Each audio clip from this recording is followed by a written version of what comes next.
सूरदास बचपन से अंधे थे सर, जन्मजात अंधे थे। अगर आप कभी सूरदास को पढ़ें तो उन्होंने लाखों छंद और किताबें लिखी।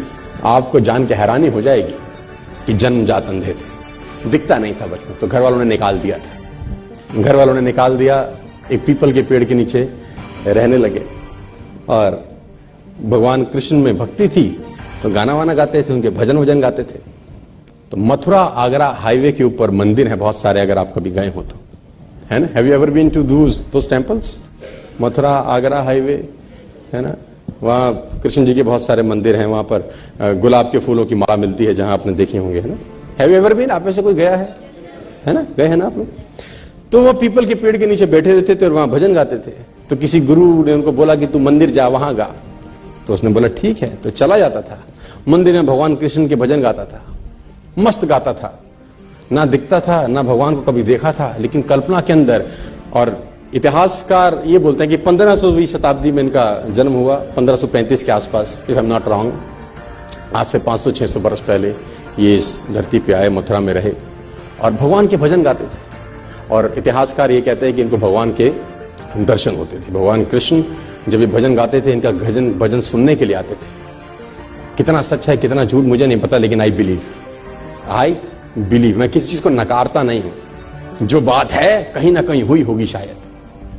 और घटना ऐसी हुई इनके जीवन के अंदर कि जिसमें उथल पथल मचा दी बहुत लोगों के जीवन के अंदर, कि जब ये मंदिर में जाते थे तो मंदिर में इनको नजर नहीं आता था।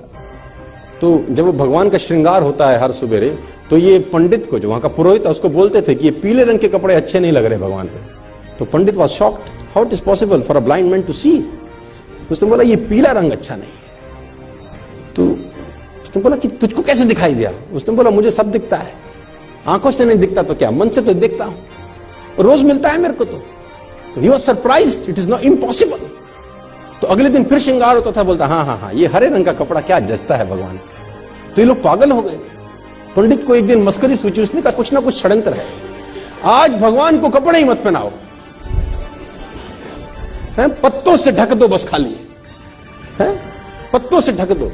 तो जब पत्तों से ढक के श्रृंगार हुआ और पर्दे हटाए, तो सूरदास वहां गा रहे थे और गाते गाते बोले भगवान भी गरीब हो गए, आज पत्तों में आए हैं।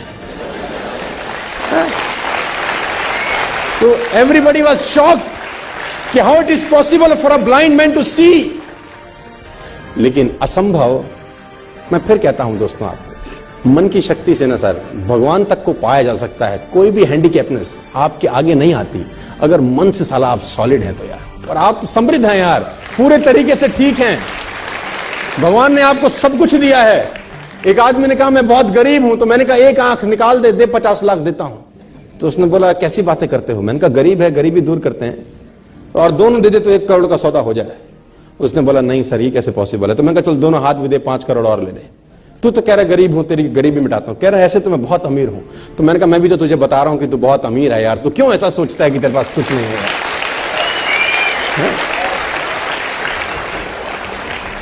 और भगवान ने सूरदास को दर्शन किए। आप सूरदास के बारे में पढ़ें, छंद पढ़ें तो आपके रोंगटे खड़े हो जाएंगे। कुएं में नहाते नहाते गिर गए, कहते हैं एक दफा। जब कुएं में नहाते हुए गिरे, अंधे थे, नजर नहीं आता था, तो पानी में गिर गए। तो भगवान को हाथ जोड़े कि निकालो प्रभु। तो कहते हैं कि भगवान छोटे से रूप लेके उनको बाहर निकालने आए। और जब बाहर निकाला तो इनके जीवन की अद्भुत घटना है। तो हाथ पकड़ा हुआ था भगवान, तो उन्होंने जैसे ही वो हाथ का स्पर्श किया, इनको समझ में आ गया कि आज आदमी आ गया है। जो अब तक सिर्फ ख्वाब में दिखता था वो आज आ गया। तो उसने कस के पकड़ लिया, वो समझ में आ गया कि आज हाथ मौका लगा, आज मत छोड़। तो कहते हैं भगवान ने झटके से हाथ छुड़ा दिया। तो सूरदास का एक बहुत बेहतर दोहा है सर, अपने साथ लेके जाना, खतरनाक दोहा है। हाथ छुड़ाए जात हो निर्मल जान के मोहे, हृदय से जब जाओ तब सबल जानूंगा तोहे। है ना, हाथ छुड़ा के तो जा सकते हो, है ना, आज मैं कमजोर हूं तो हाथ को झटक सकते हो, लेकिन दिल से निकल जाओ तब मानूंगा कि कुछ हो।